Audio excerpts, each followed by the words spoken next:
നിങ്ങൾ എന്ത് ചെയ്താലും നല്ലതോ ചീത്തയോ ആയിക്കോട്ടെ, ആളുകൾക്ക് നിങ്ങളെക്കുറിച്ച് എന്തെങ്കിലും മോശം പറയാനുണ്ടാകും. അതാണ് ജീവിതം.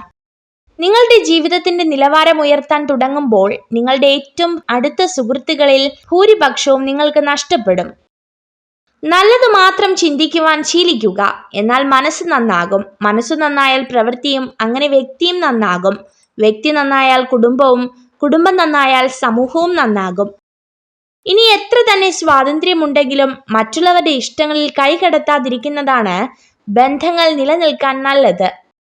ആരെയും സംസാരിക്കാൻ വേണ്ടി നിർബന്ധിക്കരുത്.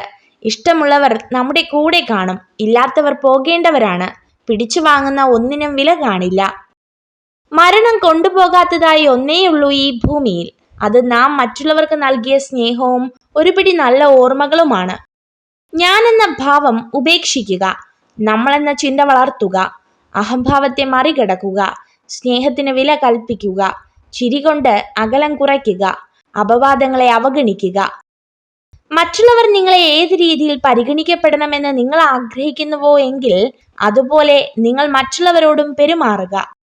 കണ്ണുകൊണ്ട് കാണുന്നതിനു പകരം മനസ്സുകൊണ്ട് കണ്ടാൽ ഭംഗിയില്ലാത്തതായി ഈ ഭൂമിയിൽ ഒന്നും തന്നെയില്ല. മികച്ചത് തേടി നമ്മൾ യാത്രക്കിറങ്ങും. കിട്ടുന്നതൊന്നും മികച്ചതായി തോന്നുകയുമില്ല. കയ്യിലുള്ളതൊക്കെ തന്നെയായിരുന്നു ഏറ്റവും മികച്ചതെന്ന് തിരിച്ചറിയുമ്പോഴേക്കും കാലം കടന്നുപോയിരിക്കും.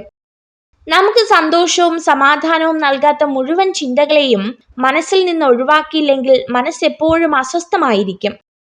നിങ്ങൾക്ക് മാത്രമേ നിങ്ങളുടെ സാഹചര്യം മാറ്റാൻ കഴിയൂ. ഒന്നിനെയും ആരെയും കുറ്റപ്പെടുത്തരുത്. ഒരു തവണ വിജയിച്ചവരെക്കാൾ അറിവും അനുഭവവും പലതവണ തോറ്റവർക്കായിരിക്കും. പലരും കടന്നുവരും, തളർത്തും വളർത്തും. ഒന്ന് മാത്രം ആലോചിച്ചാൽ മതി. നമ്മുടെ സന്തോഷം നമ്മുടെ മാത്രം കയ്യിലാണ്.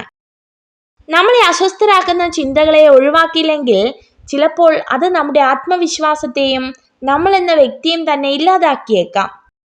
നിങ്ങൾ ആഗ്രഹിക്കുന്ന വ്യക്തിക്ക് നിങ്ങളോട് ഇഷ്ടമുണ്ടോ എന്നറിയാനുള്ള മാർഗം അവർക്ക് ഇഷ്ടമുള്ള കാര്യങ്ങൾ ചെയ്യുക എന്നതാണ്.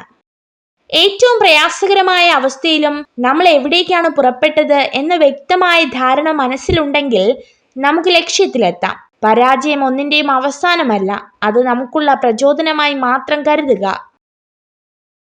നിങ്ങൾ ഈ വീഡിയോ കണ്ടതിന് നന്ദി. ഇതുപോലുള്ള കൂടുതൽ വീഡിയോകൾക്കായി ചാനൽ സബ്സ്ക്രൈബ് ചെയ്യൂ.